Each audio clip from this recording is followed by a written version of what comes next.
ಆರತಿಗಳನ್ನ ಮಾಡ್ತೀವಿ, ನಡುವೆ ಕಳಸ ಇಡ್ತೀವಿ, ಮೇಲೆ ಒಂದು ನಾವು ಪಾಚಿ ಫುಲಾರ ಅಂತೀವಿ. ನೀವೇನಂತೀರಿ ಕನ್ನಡದಲ್ಲಿ? ಚಟ್ಟಿ ಅಂತೀವಿ ಅದಲ್ರಿ. ಮೇಲೆ ಚಟ್ಟಿ ಇರುತ್ತೆ, ಕೆಳಗಡೆ ಕುಂಭ ಇರುತ್ತೆ, ನಡುವೆ ಹೂಮಾಲೆಯನ್ನ ಹಾಕಿರ್ತೀವಿ. ಏನು ಇದರ ಅರ್ಥ ಹಾಗಿದ್ರೆ? ಸುಮ್ಮನೆ ಹೇಳ್ತೀವಿ ನಾವು, ಎಲ್ರಿ ನಮ್ಮ ಮನೆಯವರೆಲ್ಲ ಮನೆಗೆಲ್ಲ ಮೊದ್ಲಿಂದ ಮಾಡ್ಕೊಂತ ಬಂದಿದ್ದಾರೆ, ನಾವು ಇದೇ ತರ ಮಾಡ್ತೀವಿ ಅಂತ ಹೇಳ್ತೀವಿ. ಹೆಂಗಂದ್ರೆ, ಒಬ್ಬ ಬ್ರಾಹ್ಮಣ ಇದ್ದ, ಅವ್ರ ಮನೆಯಲ್ಲಿ ಒಂದು ಬೆಕ್ಕಿತ್ತು. ಆ ಬ್ರಾಹ್ಮಣ ತಿಥಿ ಪೂಜೆ ಮಾಡುವಾಗ ಆ ಬೆಕ್ಕು ಬಂದು ಆ ನೈವೇದ್ಯದಲ್ಲಿ ನಡುವೆ ಬಂದು ಬಾಯಿ ಹಾಕ್ತಾ ಇತ್ತು. ಅವಾಗ ಅವ್ರ ಅಪ್ಪ ಏನ್ ಮಾಡ್ದ, ಆ ಬೆಕ್ಕನ್ನ ಒಂದು ಬುಟ್ಟಿ ಕೆಳಗೆ ಮುಚ್ಚಿಟ್ಟು ಮುಂದಿನ ಪೂಜೆಯನ್ನೆಲ್ಲ ಮಾಡ್ತಿದ್ದ. ತನ್ನೆಲ್ಲ ಪೂಜೆ ಆದ್ಮೇಲೆ, ಊಟ ಗೀಟ ಆದ್ಮೇಲೆ ಆ ಬುಟ್ಟಿಯನ್ನ ತೆಗೆದು ಬೆಕ್ಕನ್ನ ಹೊರಗೆ ಬಿಡ್ತಾ ಇದ್ದ. ಸ್ವಲ್ಪ ದಿವಸ ಆದ್ಮೇಲೆ ಆ ಬ್ರಾಹ್ಮಣ ತೀರಿ ಹೋದ. ಮಗ ಪೂಜೆ ಮಾಡ್ಬೇಕಾಗಿತ್ತು. ಆಗ ಮನೆಯಲ್ಲಿ ಬೆಕ್ಕಿರ್ಲಿಲ್ಲ.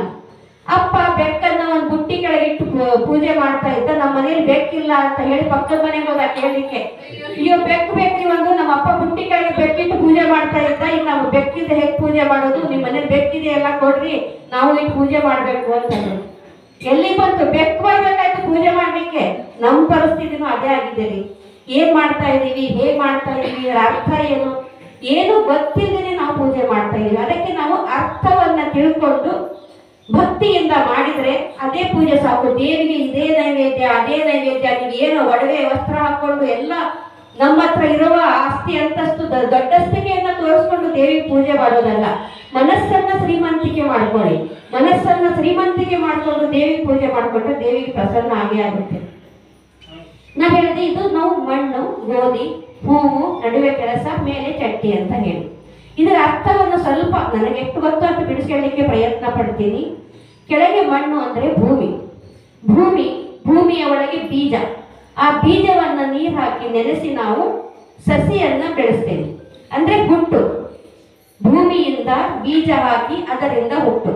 ಆ ಮಣ್ಣು ಎಂದರೆ ಸ್ತ್ರೀಯ ಗರ್ಭ, ಹೊಟ್ಟೆಯಲ್ಲಿ ಬೀಜ ಹಾಕಿದ್ದೇವೆ, ಸ್ತ್ರೀಯ ಗರ್ಭ.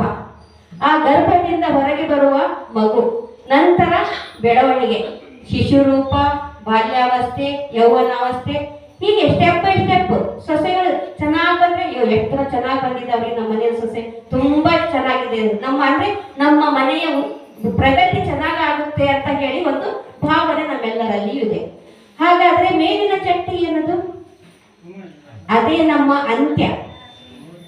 ಹುಟ್ಟಿನಿಂದ ಸಾಯುವವರೆಗೆ ನಾವು ನಡುವೆ ಹೂಮಾಲೆಯಂತೆ ನಗುತ್ತಾ ಇರಬೇಕು.